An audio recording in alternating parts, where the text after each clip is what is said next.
The raw power of the GTX 1660 Ti can be yours for $250, or your Intel HD comes with your Pentium G5400 at no extra cost. I know, it's kinda a meme to be running integrated graphics in 2019, especially if you own a system whose primary purpose is gaming. But according to the Steam hardware survey, over 9.5% of you guys are still using some form of Intel integrated graphics in your main system. So if they're such a joke, why are they so popular? And if they're so bad, why do we still include them in modern CPUs?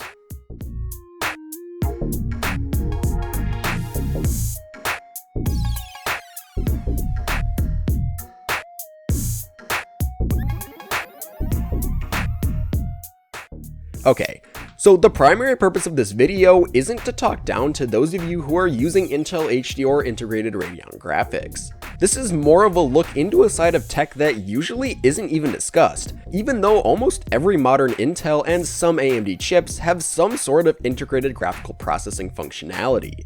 In fact, if you look at the die shot of an i7-8700K, a nice chunk of silicon is actually dedicated to an integrated graphics processor. While this makes sense for a cheaper chip such as a Pentium or an i3, where the primary purpose of including this feature is to allow for proper accessory and gaming support, in higher end chips such as the i7 and i9 range, this doesn't really make sense, as most of us who own these expensive chips are pairing them up with some sort of discrete PCIe graphics card anyways. Well, the reason why these higher end CPUs have integrated graphics is actually to allow for a more optimized workflow. In more CPU heavy tasks such as video editing and rendering, some of the load put on the CPU can also be loaded onto the integrated GPU, which has many more processing threads. Just to illustrate how much this helps, I asked a friend of mine to run a few video render benchmarks with both the Ryzen 5 1600 and an i7-8700K. Both of these chips have 6 cores and 12 threads, and I asked my friend to lock the frequency of these two chips to 4 GHz. While these two chips aren't a like-for-like comparison in terms of what they're packing under the hood, from the results there's definitely a noticeable gap between the two chips when it came to our DaVinci Resolve 16 render test. Now in terms of gaming, running a discrete GPU along with integrated graphics won't help you, and as a result, in gaming-focused chips, iGPUs generally go unused and are never really accessed to their fullest potential. If you're looking to pair up a new Intel chip with the discrete graphics card, then the somewhat recently released F-branded chips are a great way to save some money by foregoing the integrated graphics and saving you some of your hard-earned cash along the way. This is also what makes Ryzen CPUs such a great and inexpensive option for gaming, as they don't include die space hogging integrated graphics, making these chips not only smaller, but cheaper to produce as well.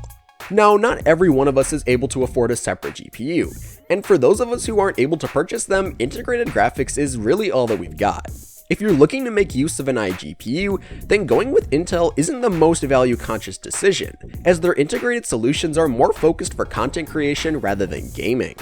Going with the Ryzen G line of chips would actually provide you with an excellent and rather inexpensive gaming experience, and all with a strong CPU and some rather beefy integrated graphics.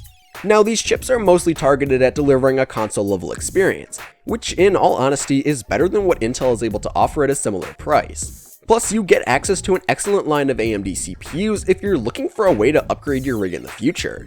Overall, however, in 2019, integrated graphics are still a rather popular solution to the age-old question of how to transfer ones and zeros into on-screen pixels.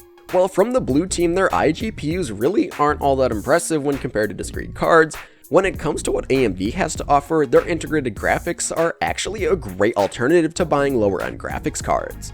Not only is it more efficient, but it's also cheaper, and you get the satisfaction of gaming at 1080p on integrated graphics.